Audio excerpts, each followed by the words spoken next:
महादेव, जय श्री शंभू, श्री शिवाय नमस्तोभ्यम। आज भक्तों मैं आप लोगों को प्रदोष व्रत के 27 तारीख के दिन आप लोगों को कुछ उपाय बताऊंगी। आप लोग ये उपाय अवश्य कर लेना, बहुत ही लाभ होंगे। प्रदोष व्रत भगवान शिव और माता पार्वती की कृपा प्राप्त करने का अत्यंत पवित्र दिन माना जाता है। ऐसी मान्यता है कि इस दिन श्रद्धा और विश्वास से किए गए छोटे छोटे पुण्य कर्म भी जीवन में बड़े परिवर्तन ला सकते हैं। तो इसलिए भक्तों, आप लोग ये उपाय अवश्य कर लेना। अब मैं आप लोगों को इसी के कथा सुनाऊंगी, आप लोग अवश्य सुने।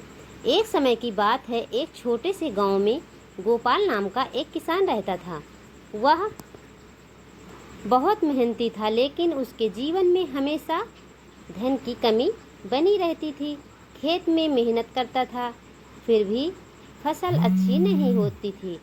घर में बीमारी, कर्ज और चिंता का वातावरण रहता था। एक दिन गांव में एक संत आए। उन्होंने शिव महिमा का वर्णन करते हुए कहा, प्रदोष के दिन भगवान शिव की पूजा करने के बाद यदि श्रद्धा से 3 पवित्र वृक्षों का सम्मान किया जाए और उससे आशीर्वाद लिया जाए तो जीवन में सुख, शांति और समृद्धि के द्वार खुल जाते हैं।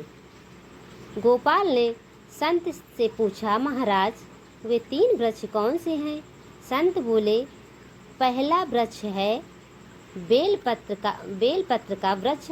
अगर इसके छूने से, आशीर्वाद लेने से आप ले आते हैं छूकर, तो आपको अति उत्तम माना जाता है। दूसरा पेड़ है पीपल का वृक्ष। पीपल के वृक्ष को प्रणाम करके आशीर्वाद ले आते हैं तो ये भी बहुत उत्तम है। तीसरा पेड़ है बरगद का वृक्ष। इसको भी बहुत उच्च माना जाता है। इस बरगद के वृक्ष को भी छूकर आना चाहिए। संत ने कहा, तीसरा उपाय बहुत अधिक अच्छा है, इसे अवश्य करना। संत ने कहा, इन वृक्ष में देवताओं का वास माना गया है, इन्हें कभी नुकसान नहीं पहुंचाना चाहिए। श्रद्धा से प्रणाम करना, स्पर्श करना और भगवान शिव का स्मरण करना चाहिए। सबसे बड़ा पुण्य है। प्रदोष व्रत का दिन आया। प्रातः स्नान कर गोपाल ने स्वच्छ वस्त्र धारण किए। घर के मंदिर में भगवान शिव का जलाभिषेक किया, बेलपत्र अर्पित किए और ओम नमः शिवाय का जप किया। सायंकाल प्रदोष काल में वह सबसे पहले बेल के वृक्ष के पास पहुंचा। उसने हाथ जोड़कर कहा, हे भोलेनाथ, मेरे जीवन की दरिद्रता दूर कीजिए।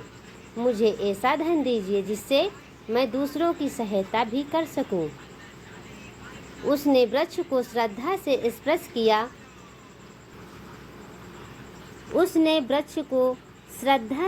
स्पर्श किया।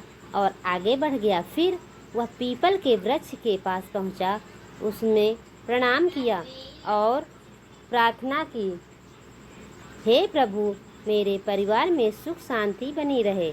इसके बाद वह बरगद के वृक्ष के पास गया। वहाँ भी श्रद्धा से प्रणाम कर भगवान शिव का स्मरण किया। उस दिन कोई चमत्कार नहीं हुआ, लेकिन गोपाल के मन में अद्भुत शांति आ गई। उसने निश्चय किया कि वह ईमानदारी, परिश्रम और भक्ति कभी नहीं छोड़ेंगे। कुछ ही समय बाद उसके खेत में अच्छी वर्षा हुई, फसल भरपूर हुई, पुराने कर्ज उतारने लगे, परिवार में सुख आने लगा। धीरे धीरे उसकी आर्थिक स्थिति मजबूत होती गई। गोपाल ने कहा, यह नहीं कहा कि केवल वृक्ष छूने से धन मिल गया। वह हमेशा कहता है, भगवान शिव की कृपा, सच्ची श्रद्धा, वृक्षों का सम्मान और निरंतर परिश्रम, इन्हीं चारों में मेरा जीवन बदला। समय बीतता गया। गांव के लोग भी प्रदोष व्रत करने लगे। वे वृक्ष की पूजा के साथ साथ उनकी रक्षा भी करने लगे। नए पौधे लगाए, पुराने वृक्षों की सेवा की और प्रकृति का सम्मान किया। धीरे धीरे पूरे गांव का वातावरण बदल गया। हरियाली बढ़ी, वर्षा अच्छी होने लगी, खेती सुधरी और लोगों का जीवन में खुशहाली आने लगी। एक दिन वह संत फिर गांव आए। उन्होंने देखा कि गांव पहले से कहीं अधिक सुंदर है। उन्होंने कहा, जहाँ भगवान शिव की भक्ति होती है, जहाँ वृक्षों का सम्मान होता है और जहाँ परिश्रम या सत्य का मार्ग अपनाया जाता है, वहाँ लक्ष्मी स्वयं आने का मार्ग खोज लेती है। संत ने आगे कहा, याद रखो, केवल किसी वृक्ष को छू लेना ही पर्याप्त नहीं है, उसके साथ श्रद्धा, सेवा, सदाचार और कर्म की भी आवश्यकता है। यदि मन में छल, कपट और अहंकार रहेगा तो कोई उपाय फलदायी नहीं होगा। गांव वालों ने उस दिन संकल्प लिया कि वे हर वर्ष प्रदोष व्रत पर कम से कम एक पौधा अवश्य